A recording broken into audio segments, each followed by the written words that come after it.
Hey, what's going on, guys? I'm Follygon here with your daily dose of ZBrush and work motivation. Today we have a request and a quick sculpt over of a male character's head created first by VargasIdiocy on r/ZBrush, a subreddit that I am a moderator on. VargasIdiocy asked last night, hey guys, first off, I'm a newbie with ZBrush and sculpting. Not a problem at all.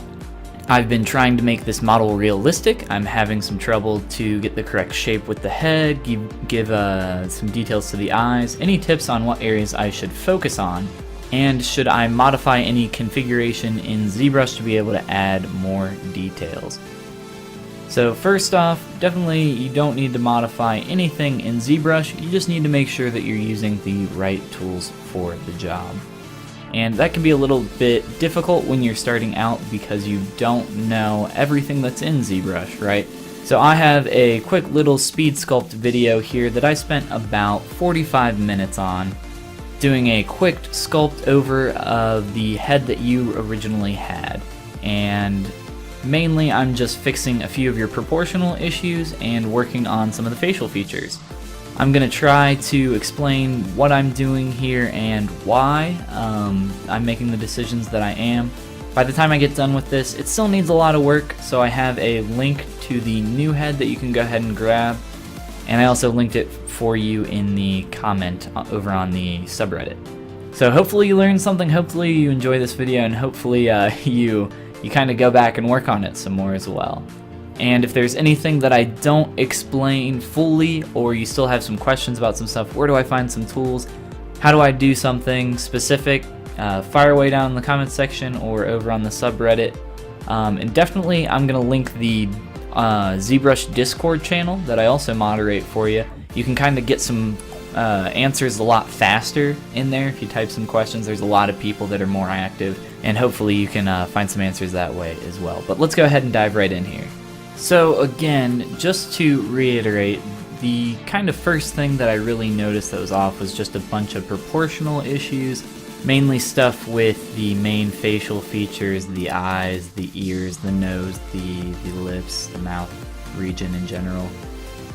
The chin as well, and just the overall head shape, and that's kind of what I addressed first.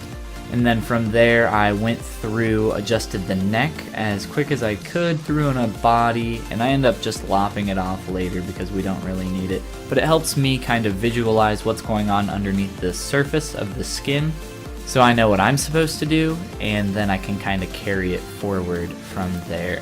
You saw me paint the eyes there real quick.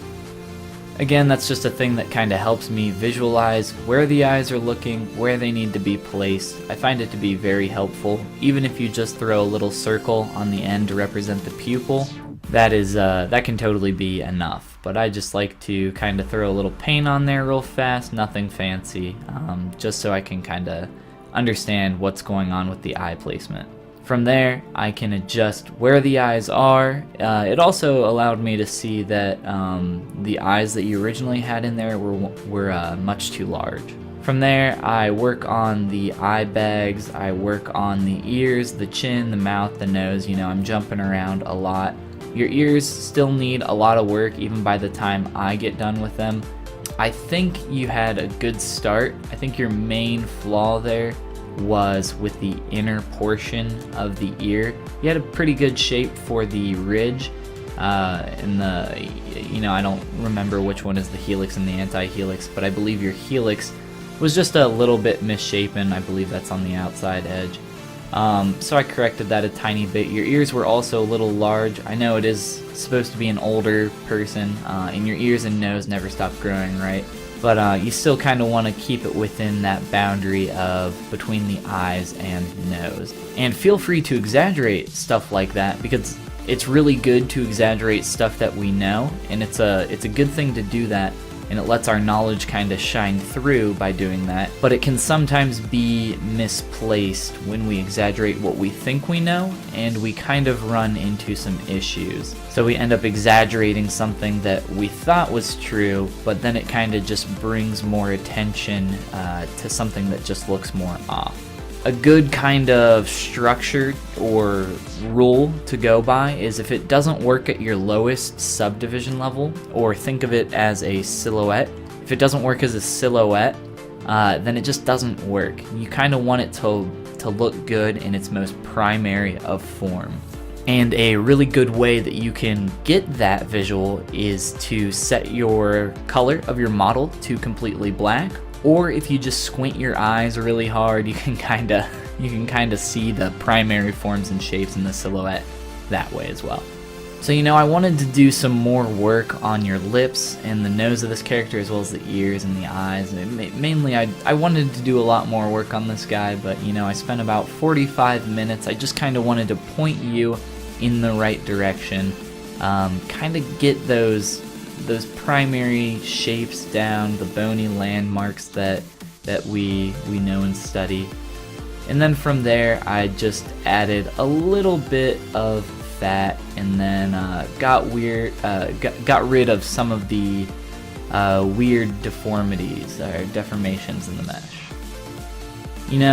I didn't want to go too much into it here because there's still a lot that you need to work on and kind of practice here, and I really think that that's just the main thing. You said you're new to it, no problem at all. That's kind of the best place to be. The awesome thing is that you're working now and you're trying to improve and you're trying to practice. So hey, just keep practicing, keep working at it, and you will for sure be able to get there soon enough. There's no rush. Slow and steady definitely wins the race when it comes to 3D, when it comes to ZBrush, when it comes to art. You just gotta practice, practice, practice, and hustle, work hard, and you'll get there eventually. Hey, and finally, the last thing that I want to leave you with is that link to that Discord channel. Definitely check that out. It's a great place to learn. That's where you're gonna find a lot more help. You're gonna be in a tight-knit community where people are talking all the time, answering questions. People go way out of their way to help everyone else improve, and it's just a great place to be and to learn. So hey, I hope you check it out. I hope you enjoyed this video. I hope maybe you learned something. And again, if you have any questions, just go ahead and message me. Throw them down in the comments below. Love to hear from you, and hope you have a great day, guys. I'll see you next time.